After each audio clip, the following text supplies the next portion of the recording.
इस तरह की विवाह में या इस तरह के कोई बर्थडे का आयोजन हो या तिलक सेरेमनी हो, उसमें किसी तरह का कोई भी हथियार लेके नहीं आएगा। और यदि लेके आता है, लाइसेंस हथियार है और उसको विधिवत रूप से अनुज्ञप्ति मिली हुई है, तो उसका किसी तरह का कोई दुरुपयोग नहीं करेगा। उसको लाइसेंस मिला हुआ है सुरक्षा के लिए, तो सुरक्षा के लिए ही रखेगा। तो उस मामले में कार्रवाई हो रही है, कानूनी कार्रवाई हो रही है। मिनिमम तो इसमें 2 साल की सजा है, अधिकतम 7 साल की भी सजा है। और यदि कोई मर जाता है तो हत्या का भी मुकदमा इसमें दायर होता ही है, या इंजर्ड हो जाता है तो 307 भी लगता है आर्म्स एक्ट की धाराओं के साथ। तो arms has not been given to celebrate this thing, so it is punishable under the law. It is banned, like you are saying ना, it is high time it should be banned. It is banned. नमस्कार, आप देख रहे हैं इस वक्त मगई news और मैं हूं आपके साथ दिव्या पांडे। इस वक्त हमारी मौजूदगी पुलिस कार्यालय में है और आईपीएस संजय सिंह ने आज ये प्रेस कॉन्फ्रेंस रखा है पुलिस कार्यालय में। उन्होंने साफ तौर पे मना किया है कि अगर शादी विवाह का सीजन आने वाला है या आने वाला कहिए या फिर शुरू हो चुका है, तो हर्ष फायरिंग जो करते हैं तो हर्ष फायरिंग करने से पहले थाने में जाके ज्ञापन सौंप दें। अगर अनुमति मिलती है तो ही आप लोग फायरिंग करें, अन्यथा नहीं मिल रही है वहाँ से आप लोग को अनुमति, तो ये सिर्फ फायरिंग आप लोगों की नहीं की जा सकती है। और इसी दौरान गोपाल मंडल जो फायरिंग किए हुए भागलपुर में एक अस्पताल में हाथ में उनके गन लेकर लहराते हुए निकलते थे और यहाँ तक कि उन्होंने फायरिंग भी की थी। तो उसी दौरान वहाँ पे कुछ लोगों ने उनसे सवाल पूछा तो सीधे तौर पे यही कहा कि वो गोपाल मंडल अगर फायरिंग किए हैं तो उनकी भी सख्त सीधी कार्रवाई की जाएगी। आगे सुनिए आप लोगों ने संजय सिंह ने क्या कुछ कहा है। हथियार का जो अवैध उपयोग होता है वो तो हमेशा से देखा गया है कि आर्म्स एक्ट में पहले से ही उस पर कार्रवाई होती रही है। लेकिन इधर की जो घटनाएं बढ़ी जिसमें लोग अनावश्यक अपने लाइसेंसी या गैर लाइसेंसी हथियार से बिना कारण हवाई जो फायरिंग कर देते हैं या उसको लहराते हैं, तो उसको भी उस श्रेणी में रखा गया कि ये भी एक अपराध है और आर्म्स एक्ट में धारा समावेश की गई 25 सबसेक्शन 9। उसके बाद से ही हम लोगों ने आदेश निकाला था, बिहार पुलिस का स्थायी आदेश संख्या 3 है, जिसमें ये प्रावधान किया गया कि सभी जो थाना अध्यक्ष उनको जिम्मेदारी दी गई थी कि वो अपने जो भी थाना क्षेत्र में जितने भी मैरिज हॉल है या जहाँ पर इस तरह के समारोह होते हैं, विवाह भवन है, उनकी सूची संधारित करेंगे और उनके साथ बैठक करेंगे। तो ये कार्रवाई पिछले 4 महीने में हो चुकी है।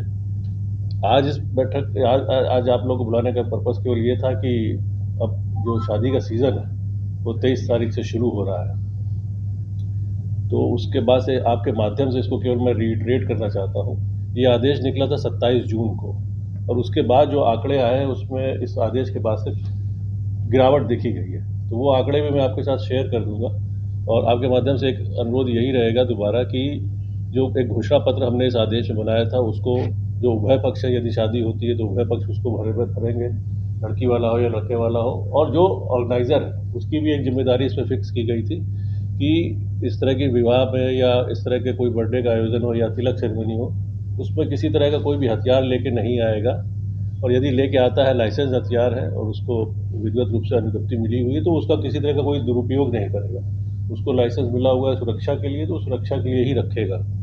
और यदि किसी तरह की उसके साथ फायरिंग की जाती है, जिसको हम हर्ष फायरिंग कहते हैं, तो उस पर कानूनी कार्रवाई की जाएगी। और सबसे बड़ी बात यह है इसमें जिम्मेदारी फिक्स की गई थी, जो दोनों पक्ष हैं शादी में या हमारे मैरिज हॉल के ओनर है या मैनेजर है, उनका भी इसमें संलिप्तता देखी जाएगी कि उन्होंने अपने स्तर से इस संबंध में सभी जो भी कंसर्न पार्टीज थी उनको सूचना दे दी, उनको अवगत करा दिया कि नहीं। तो इस तरीके से हम लोग का ये प्रयास जो हुआ, तो उसके बाद से घटनाएं ऐसा नहीं है कि शून्य हुई है, उसके बाद भी घटनाएं घटी हैं।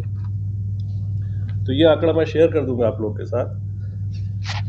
6 महीने में कुल 68 केस हुए थे, जब मतलब 6 महीने इस साल के 1 जनवरी से लेकर 30 जून तक। और ये आदेश 27 जून को निकला था, तो उसके बाद से इसमें ये 1 जुलाई से ही प्रभावी हुआ 2-3 दिन के बाद।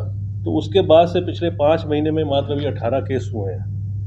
तो अगर आप देखेंगे पहले 6 महीने में 68 केस हुए थे और अभी 5 महीने में 18 ही केस हुए हैं, तो मुझे लगता है कि कुछ तो कमी आई है।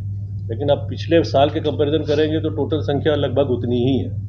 तो लेकिन हमको उम्मीद है कि आने वाला जो शादी का सीज़न है उसमें इस आदेश को अगर और हम लोग कड़ाई से अनुपालन कराएंगे और आपके माध्यम से जिस तरह से इसका प्रचार प्रसार होगा, तो मुझे लगता है कि आने वाले समय में इस तरह की घटनाओं में कमी आएगी। हमने कार्रवाई भी की है, जो भी घटनाएं घटी हैं उनमें अरेस्टिंग भी की गई है। टोटल इस साल तक 100 लोगों की गिरफ्तारी की गई है और हथियार भी करीब 12 से 13 हथियार जब्त किए गए। तो ये आंकड़ा मैं आपके माध्यम से शेयर कर दूंगा, इसको दे दीजिएगा आप लोग। कैरी कर सकते हैं, लहराना दिखाना नहीं है। नहीं देखिए, कैरी करना ये बड़ा एक थिन लाइन ऑफ डिफरेंस रहता है ना। कैरी करना एक होता है सलीके से कैरी करना, एक होता है कि जबरदस्ती लहराना या शीशे से बाहर निकाल लेना, या लोग ऐसे ऐसे लहराते रहते हैं। भय का वातावरण अब मेरे पास अगर हथियार है, मेरे को जान का खतरा है, तो हम उसको लेके चलेंगे छुपा के। तो ऐसे लहराने की तो हमको जरूरत है नहीं।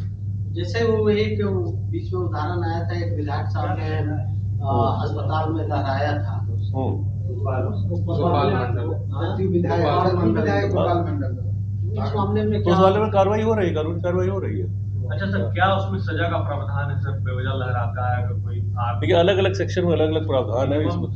मिनिमम तो इसमें 2 साल की सजा है, अधिकतम 7 साल की भी सजा है। और यदि कोई मर जाता है तो हत्या का भी मुकदमा इसमें दायर होता ही है, या इंजर्ड हो जाता है तो 307 भी लगता है आर्मसेट की धाराओं के साथ। अभी तक कितने लाइसेंसी हथियार को सर उसका है डेटा है, हम शेयर कर देंगे सर। नहीं, it is non available. Yes it is non available. Like if they are celebrating the birthday of their kid, or they are marrying their daughter or son, so it's they think they have been given arms just to show that they have some power, or out of just zeal they at times fire. At times no one gets injured.